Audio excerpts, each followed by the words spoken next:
Hello, നമുക്കിന്ന് വളരെ എളുപ്പത്തിലൊരു chicken മന്തിയുടെ റെസിപ്പി കാണാം. അപ്പോൾ അതിനുവേണ്ടി ഞാൻ ഉപയോഗിച്ചിരിക്കുന്ന ഈ ബിരിയാണി പോട്ട് 7 ലിറ്ററിൻ്റെ നോൾട്ടാടെ പോട്ടാണ്. ഇതെനിക്ക് ഹോസ്പിറ്റലിൽ നിന്ന് ക്രിസ്മസ് ഫ്രണ്ടിന് ഗിഫ്റ്റ് കിട്ടിയതാണ്. ഡോക്ടറാണ് എനിക്കിത് ഗിഫ്റ്റായിട്ട് എൻ്റെ ഫ്രണ്ട് ഡോക്ടറായിരുന്നു. അപ്പോൾ ഡോക്ടറാണ് എനിക്കിത് ഗിഫ്റ്റ് തന്നത്. അപ്പോൾ ഇത് കിട്ടിയപ്പോൾ മുതൽ ഇതിനകത്ത് എന്തെങ്കിലും ഒന്ന് സ്പെഷ്യലായിട്ട് കാണിക്കണമെന്നല്ലോ എന്ന് വിചാരിച്ച് തപ്പിയെടുത്ത ഒരു റെസിപ്പിയാണ്. അപ്പോൾ അതിനുവേണ്ടി ഒരു ഫുൾ ചിക്കൻ എടുത്തിട്ടുണ്ട്. ഇത് നമ്മളൊരു 6 പീസാക്കി കട്ട് ചെയ്യുന്നുണ്ട്, വലിയ പീസാക്കി തന്നെ കട്ട് ചെയ്യുന്നുണ്ട്. ഇത് എന്നിട്ട് നല്ല ഹോൾസ് ഇട്ട് കൊടുക്കണം, ഇതിൽ മസാലയൊക്കെ പിടിക്കാൻ വേണ്ടിയിട്ട്. പിന്നെ നമുക്ക് ഇതിലേക്ക് ഒരു മാഗിയുടെ ചിക്കൻ ക്യൂബ്സ് 3 എണ്ണം എടുത്തിട്ടുണ്ട്. നല്ലോണം ഒന്ന് തിരുമ്മി ഇതിലൊന്ന് തേച്ച് പിടിപ്പിക്കണം. പിന്നെ നമുക്ക് ഇതിലേക്ക് ഒരു 1.5 ടേബിൾ സ്പൂൺ കുരുമുളക് പൊടി, 1 ടേബിൾ സ്പൂൺ കുരുമുളക്, ഫുള്ളായുള്ള കുരുമുളക് ഒന്ന് ചതച്ചത്, ഒന്ന് പൊട്ടിച്ചെടുത്താൽ മതി അത്. പിന്നെ നമുക്ക് 1 ടീസ്പൂൺ മല്ലിപ്പൊടി, പിന്നെ 1/4 ടീസ്പൂൺ ഗരം മസാല പൊടിച്ചത്, ഒരു കപ്പോളം എടുക്കുന്നുണ്ട് മല്ലിയിലയും പുതിനയിലയും ചെറുതായിട്ട് അരിഞ്ഞത്, പിന്നെ ഒരു 10 ഏലയ്ക്ക ഒന്ന് പൊട്ടിച്ചെടുത്തത്. അത്രയും ഇതാണ് എൻ്റെ ബിരിയാണി പോട്ട്. അപ്പം ഇതിലേക്ക് നമുക്ക് 1/4 കപ്പ് സൺഫ്ലവർ ഓയിൽ ഒഴിക്കുന്നുണ്ട്. പിന്നെ നമ്മൾ ഈ ചിക്കൻ ഇതിലേക്ക് വെച്ചിട്ട് ഇതിൽ ഒരു 2 സവാള ചെറുതായിട്ടായിരുന്നു, ഒരു വലിയ ക്യാപ്സിക്കം ചെറുതായിട്ടായിരുന്നു, ഇത്രയും ചേർത്ത് ഒരു 10 മിനിറ്റെങ്കിലും കൈവച്ച് നല്ലോണം ഒന്ന് തിരുമ്മി ഒരു മണിക്കൂർ നമുക്ക് ഇത് മാറ്റി വെക്കണം. ഇതിന് ഫുഡ് കളർ ടൊമാറ്റോ റെഡാണ് ഞാൻ ചേർത്തിരിക്കുന്നത്, ഫുഡ് കളറും കൂടെ ചേർത്തിട്ടുണ്ട്. പിന്നെ ആവശ്യത്തിന് ഉപ്പും കൂടെ ചേർക്കണം. ഉപ്പ് ചിക്കൻ ക്യൂബ്സിൽ നല്ല ഉപ്പുണ്ട്, അതുകൊണ്ട് വളരെ കുറച്ച് ഉപ്പ് മതിയാവും. പിന്നെ ഒരു ഉണക്കനാരങ്ങയും കൂടെ ചേർത്ത് വെക്കുന്നുണ്ട്, 1 മണിക്കൂർ മാറ്റി വെക്കുന്നുണ്ട്.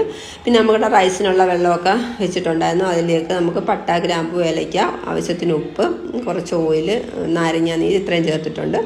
പിന്നെ നമ്മൾ 1 മണിക്കൂർ കുതിർത്ത് വെച്ചിരിക്കുന്ന സെല്ല റൈസാണ്. ഇത് 4 കപ്പ് അരി ഞാൻ എടുത്തിട്ടുണ്ട്.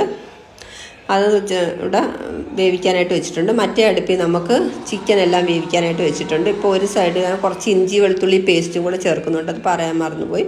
പിന്നെ അത് നമ്മൾ ഒരു സൈഡ് കുക്ക് ആയിക്കഴിഞ്ഞ് മറു സൈഡും കൂടെ കുക്ക് ചെയ്തെടുക്കണം. പിന്നെ കുറച്ച് കുരുമുളകും കൂടെ ചതച്ച് ഞാൻ ചേർക്കുന്നുണ്ട്. കാര്യം എരിവിന് നമ്മൾ വേറെ ഒന്നും ചേർക്കുന്നില്ല, ഇത് മാത്രമേ ചേർക്കുന്നുള്ളൂ. പിന്നെ ഇത് വെന്ത് വരുമ്പോൾ ആ സ്റ്റോക്കും ഞാൻ ഊറ്റി വെക്കുന്നുണ്ട്. ഈ ചിക്കൻ വെന്ത വെള്ളവും പിന്നെ സൺഫ്ലവർ ഓയിലും കൂടെ ആണല്ലോ, അതിൻ്റെ കുറച്ച് സ്റ്റോക്ക് വരും. അത് നമ്മൾ ഒരു കപ്പിൽ ഒരു 1/2 കപ്പോളം വരുന്നുണ്ട്, അത് ഞാൻ മാറ്റി വെക്കുന്നുണ്ട്. പിന്നെ റൈസ് ഈ അടുപ്പിൽ വെന്ത് ഒരു 80-85% വെന്തിട്ടുണ്ട്. അത്രയും വേകുമ്പോഴത്തേക്ക് നമുക്ക് ഊറ്റിയെടുക്കണം. പിന്നെ നമുക്ക് ഇതിലേക്ക് ചിക്കനെല്ലാം വെന്ത് വന്നിട്ടുണ്ട്, അതിലേക്ക് കുറച്ച് റൈസ് മുകളിലിട്ട് കൊടുത്തിട്ട് പിന്നെ ഫുഡ് കളർ ചേർക്കുന്നുണ്ട്. പിന്നെ പാലിൽ കുറച്ച് മഞ്ഞൾപ്പൊടി ചേർത്ത് ഞാൻ ചേർക്കാവുന്നുണ്ടെങ്കിൽ റൈസിലൊക്കെ നല്ലോണം മഞ്ഞ കളർ പിടിച്ച് കിട്ടും. പിന്നെ ചിക്കൻ സ്റ്റോക്ക് ഒഴിച്ച് കൊടുക്കുന്നുണ്ട്. ബാക്കി റൈസും കൂടെ പുറത്ത് എല്ലാം ഇട്ടിട്ട് നമ്മൾ അടച്ച് വെച്ച് ഒരു 1/2 മണിക്കൂർ ലോ ഫ്ലെയിമിൽ, തീരെ സിമ്മിലിട്ട് വെക്കണം. പിന്നെ ഇതിനൊരു സ്മോക്കിംഗ് എഫക്റ്റ് കിട്ടാൻ വേണ്ടിയിട്ട് നമ്മൾ 2 ചിരട്ട കത്തിച്ചതാണ് എടുത്തിരിക്കുന്നത്, ചാർക്കോൾ ഇല്ലാത്തതുകൊണ്ട്.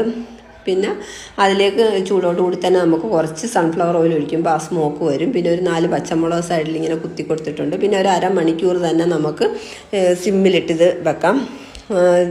ദം ചെയ്യണമെങ്കിൽ അങ്ങനെയും ചെയ്യാം, ഞാനിപ്പോൾ അതിട്ടിട്ടില്ല. ഒരു 1/2 മണിക്കൂർ വെക്കുമ്പോൾ ഇതിലെ ആ അടിയിലുള്ള ആ ഇച്ചിരി വെള്ളമയമൊക്കെ ഉണ്ട്, ആ സൺഫ്ലവർ ഓയിലിൻ്റെ, അതെല്ലാം പറ്റി ചോറിന് നല്ലൊരു ഫ്ലേവർ വരും. എന്നിട്ട് നല്ലോണം തണുത്തതിന് ശേഷം നമുക്ക് എടുക്കാവുള്ളൂ. അന്നേരം ആ ഫ്ലേവർ എല്ലാം നല്ലോണം ചോറിൽ പിടിക്കത്തുള്ളൂ. ഇപ്പം നല്ല കറക്റ്റ് പെർഫെക്റ്റ് ആയിട്ട് തന്നെ വന്നിട്ടുണ്ട്, നല്ല ടേസ്റ്റായിരുന്നു. അപ്പോൾ എല്ലാവരും ട്രൈ ചെയ്ത് നോക്കണം. എൻ്റെ വീട്ടിലുള്ളവരെല്ലാവരും എൻ്റെ പുറകിൽ തന്നെ നിൽപ്പുണ്ട്, പക്ഷേ ആരും വീഡിയോയുടെ ഫ്രണ്ടിലോട്ട് വരത്തില്ല. അപ്പോൾ അടുത്ത വീഡിയോ ആയിട്ട് കാണാം, വീണ്ടും കാണാം. ഓക്കെ.